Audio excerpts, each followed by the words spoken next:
Et bien salut tout le monde et bienvenue pour cette nouvelle vidéo où on va parler de feed Instagram. Alors, c'est une vidéo que je voulais vous faire il y a longtemps. Cependant, on va dire que le temps me manquait.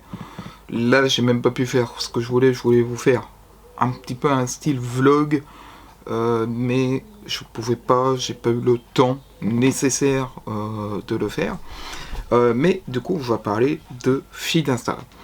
Donc, avant ça, intro, et c'est parti.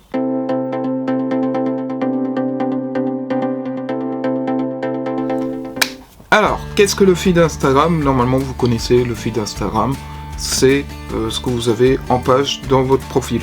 Donc là, par exemple, si on prend le compte de Julien Fabreau, bah, c'est tout simplement toutes les photos que vous avez dans votre page Instagram et qui reflètent un petit peu soit de la couleur uniforme, soit des images uniformes.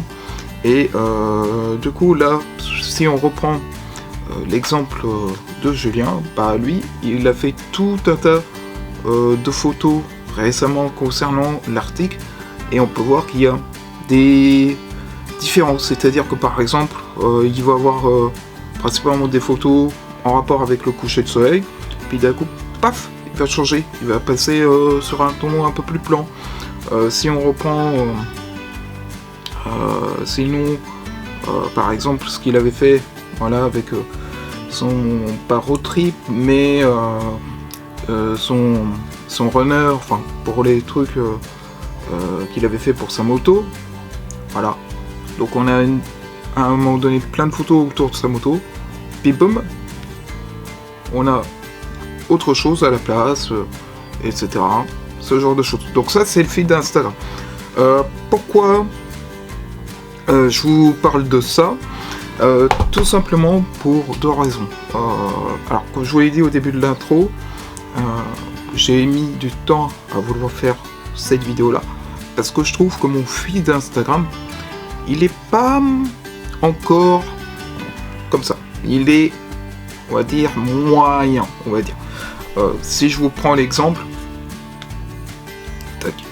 voilà, si on reprend mon exemple, bon, on a quelques photos de moi en mode photo de profil, etc. Je trouve pas ça forcément terrible. Bon, à un moment donné, j'avais fait du noir et blanc avec comment dire, les effets sur Insta. Donc à un moment donné, c'était ça l'époque. Bon, on avait un peu de tout, vous voyez, on avait des trucs avec Paris, on avait un peu de tout et n'importe quoi au début, et puis progressivement, voilà, on arrive à quelque chose d'à peu près correct. On a des trucs en rapport avec le coucher de soleil que j'ai essayé de reprendre, voilà. On a des photos, bon là ça a été un peu une fois un peu bizarre, je dirais, là sur mon feed.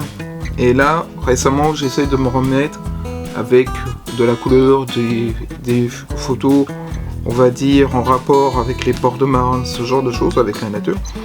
Et donc voilà. Donc le problème que j'ai sur mon feed Instagram, c'est, comme vous avez pu le voir, c'est que j'ai différentes photos de tout et à peu près n'importe quoi. Donc là, je suis en train de revoir pour recadrer le feed, c'est-à-dire que je me suis mis dans l'optique pour réorganiser le feed, de mettre une à deux photos par semaine, retravailler avec l'ordinateur, et sur ces photos, en fait, ça va être, par exemple, là j'ai fait des randos, je vais prendre des photos de rando qui sont en rapport, c'est-à-dire que par exemple, là j'ai fait 2-3 photos sur les bords de Marne lors de ma rando Champigny-Genevière, par exemple. La rando d'après, ça va être rando sur Paris. Une autre, ça va être sur Vincennes. Ça va dépendre de mon feeling. On va voir ça. Et entre chaque, on va dire, rando, pour démarquer un petit peu le passage à un autre statut, parce que je ferais, c'est soit je mettrais une photo de profil, soit je mettrais un logo, enfin le logo de la micro-entreprise ou de la chaîne YouTube. Donc je vais faire ça pour essayer d'améliorer le contenu du feed Instagram, parce que certes c'est bien d'avoir plusieurs photos, mais l'inconvénient c'est que est-ce que la photo va correspondre au feed? Et là, comme vous avez pu le voir avec mon feed Instagram, il y en a beaucoup qui ne correspondent pas au feed Insta. Donc du coup on va changer ça. Je vais le faire tranquillement dans mon coin. Vous allez voir de temps en temps des petits posts et tout. Et puis voilà. Donc j'espère que la vidéo vous aura plu. Si c'est le cas, n'hésitez pas à mettre un petit pouce bleu, à vous abonner si ce n'est pas déjà fait, à commenter dans l'espace commentaires. Je lis toujours vos commentaires. Et puis moi je vous dis à vendredi pour une prochaine vidéo. Sur ce, je vous dis bye tout le monde.